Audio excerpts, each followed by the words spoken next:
En el invierno de 1950, la guerra de Corea parecía estar cerca de una conclusión rápida. Tras el exitoso desembarco en Inchon y el colapso del ejército norcoreano, el mando de las fuerzas de la ONU estaba convencido de que el conflicto terminaría antes de Navidad. Las tropas avanzaban hacia el norte con una confianza casi absoluta, empujando la línea del frente cada vez más cerca de la frontera china. En ese clima de optimismo, pocos estaban preparados para lo que estaba a punto de suceder en una de las regiones más inhóspitas de la península coreana. El avance hacia el norte llevó a las fuerzas estadounidenses y aliadas hasta la zona del embalse de Chosin Reservoir, un área montañosa, remota y brutalmente fría.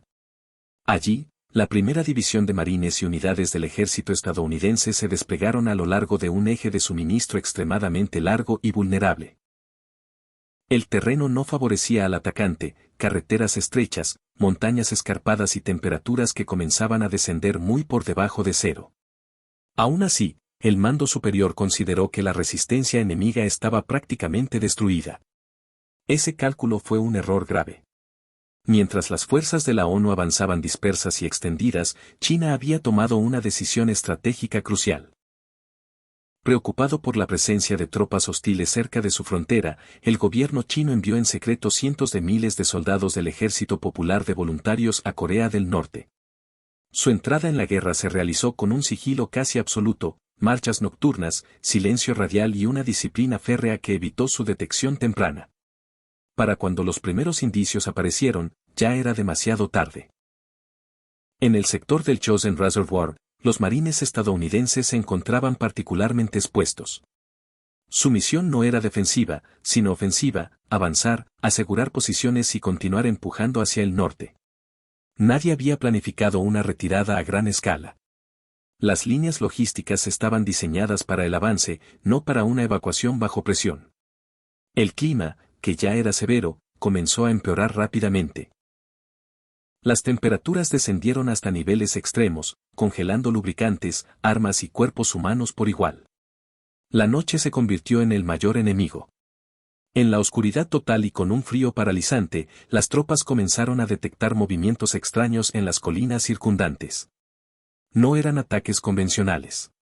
Pequeñas unidades chinas se infiltraban silenciosamente, rodeando posiciones avanzadas y cortando rutas de comunicación. Cuando atacaban, lo hacían de forma repentina, con silbatos, trompetas y asaltos masivos que surgían de la nada. El impacto psicológico fue inmediato y devastador. Pronto quedó claro que no se trataba de escaramuzas aisladas. Las fuerzas chinas habían lanzado una ofensiva a gran escala con un objetivo claro: rodear y destruir a las unidades estadounidenses en el norte antes de que pudieran reagruparse. En cuestión de días, la primera división de marines y otras unidades quedaron prácticamente rodeadas. Las carreteras que conectaban los distintos regimientos estaban bajo constante amenaza, y cada convoy se convertía en una lucha por sobrevivir. El frío transformó cada tarea básica en una prueba extrema. Las armas se atascaban, los motores no arrancaban y las heridas menores se convertían rápidamente en sentencias de muerte por congelación. Dormir era casi imposible. Comer, una obligación peligrosa. Muchos soldados sufrían congelaciones severas, perdiendo dedos, pies o la sensibilidad en las extremidades. El clima no solo debilitaba físicamente a las tropas, sino que erosionaba la moral en silencio.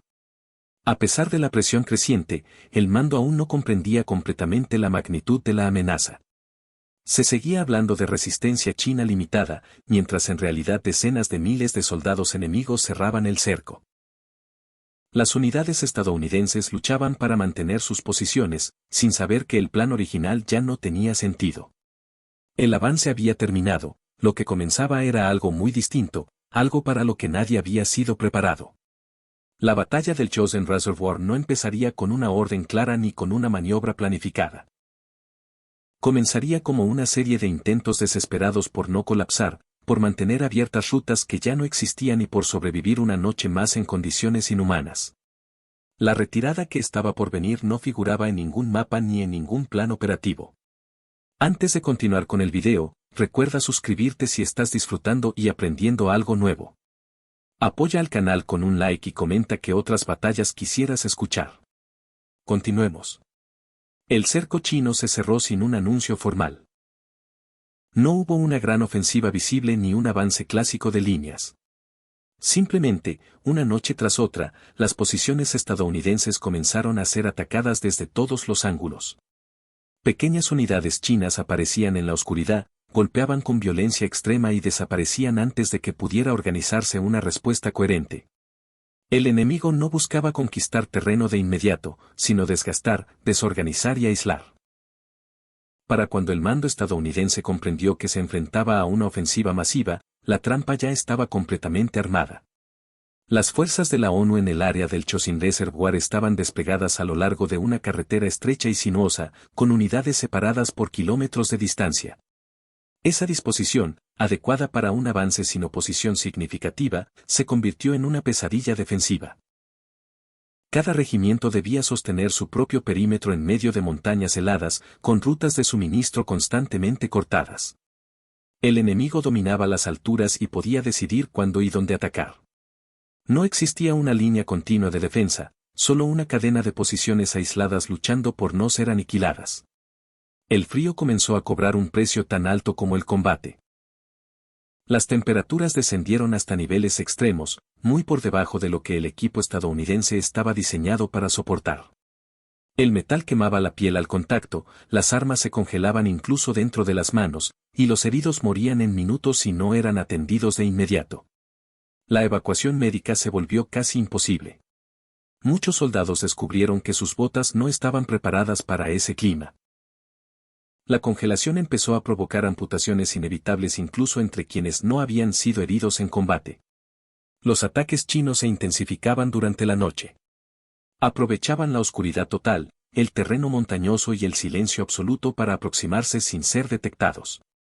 Cuando atacaban, lo hacían en oleadas compactas, tocando trompetas y silbatos para coordinarse y desorientar al enemigo. El efecto psicológico era devastador. Los marines describirían después la sensación de estar rodeados por una fuerza invisible, omnipresente, que podía aparecer en cualquier punto del perímetro en cuestión de segundos. En este contexto, la primera división de marines comprendió que la misión original había quedado anulada. Ya no se trataba de avanzar ni de sostener posiciones indefinidamente. La prioridad pasó a ser sobrevivir como fuerza organizada. Sin embargo, la palabra retirada seguía siendo evitada en los comunicados oficiales. Nadie quería aceptar que una de las unidades más prestigiosas del ejército estadounidense estaba en peligro de ser destruida en su totalidad. En la práctica, la retirada ya había comenzado, aunque aún no se reconociera como tal. El problema era que retirarse no significaba retroceder unos kilómetros. Significaba abrirse paso a través de un enemigo que controlaba las alturas, en una carretera única, bajo temperaturas que convertían cualquier demora en una sentencia de muerte. Cada kilómetro debía ser ganado mediante combate directo. Cada convoy era un objetivo. Cada vehículo destruido bloqueaba la ruta para los que venían detrás. La retirada se transformó en una serie de batallas encadenadas, libradas no para avanzar, sino para no quedar atrapados. Las fuerzas chinas entendían perfectamente esta dinámica. En lugar de intentar destruir a los marines de una sola vez, atacaban los puntos más vulnerables, columnas logísticas, unidades de retaguardia, posiciones avanzadas aisladas.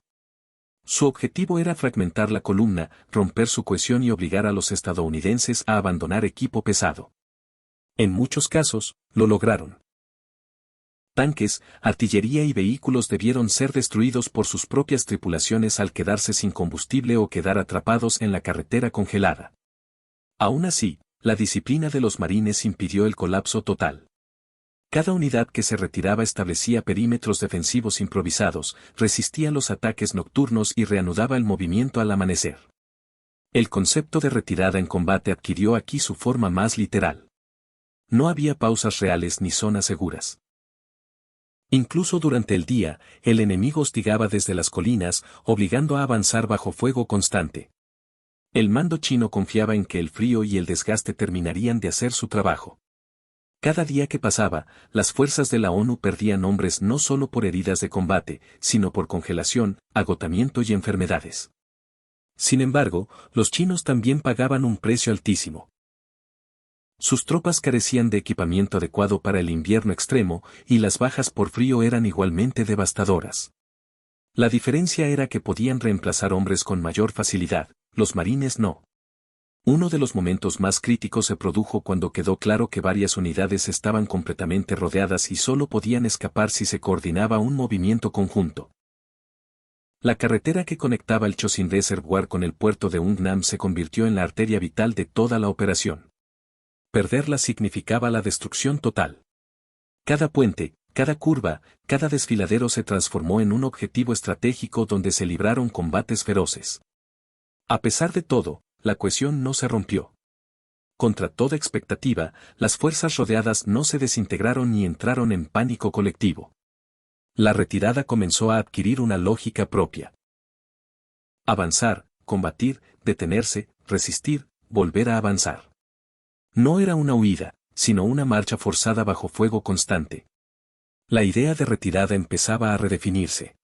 No era un fracaso inmediato, sino una lucha por conservar la capacidad de seguir existiendo como fuerza militar. Para finales de noviembre, ya no quedaban dudas. El avance hacia el norte había terminado de forma definitiva. El Chosin Reservoir no sería recordado como una victoria territorial, sino como una prueba extrema de resistencia humana y militar. Lo que aún no estaba decidido era si esa retirada terminaría en evacuación o en destrucción. La ruptura definitiva del cerco comenzó cuando ya no existían ilusiones sobre el objetivo de la operación. Nadie hablaba de victoria ni de mantener posiciones. El único propósito era llegar a Hungnam con el mayor número posible de hombres vivos.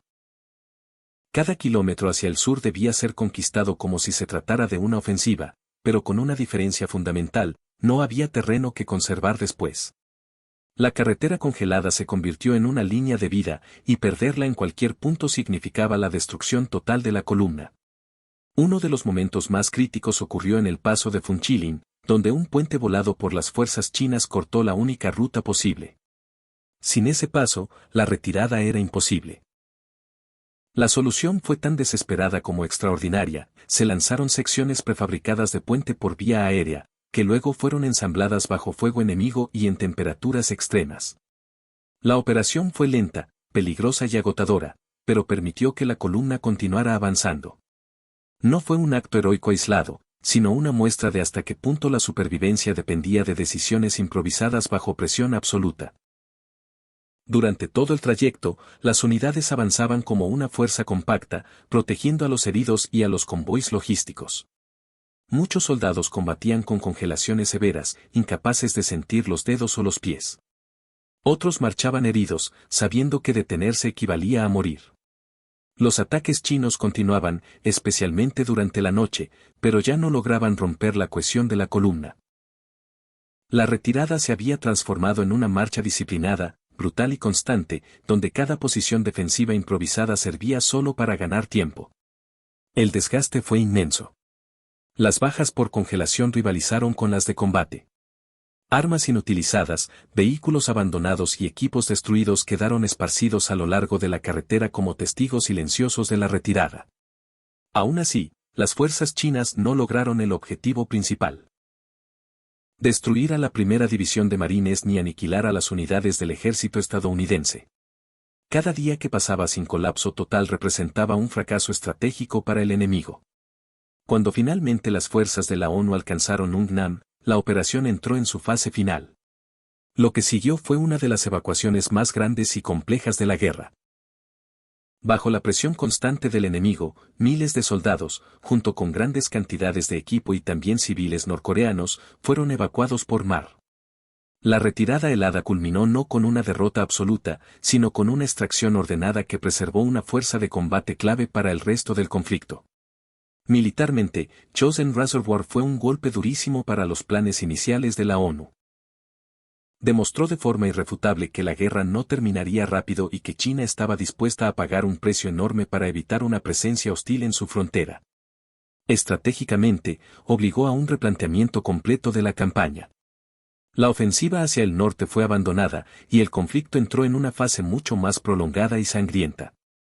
Sin embargo, Chosin también se convirtió en un símbolo de resistencia extrema.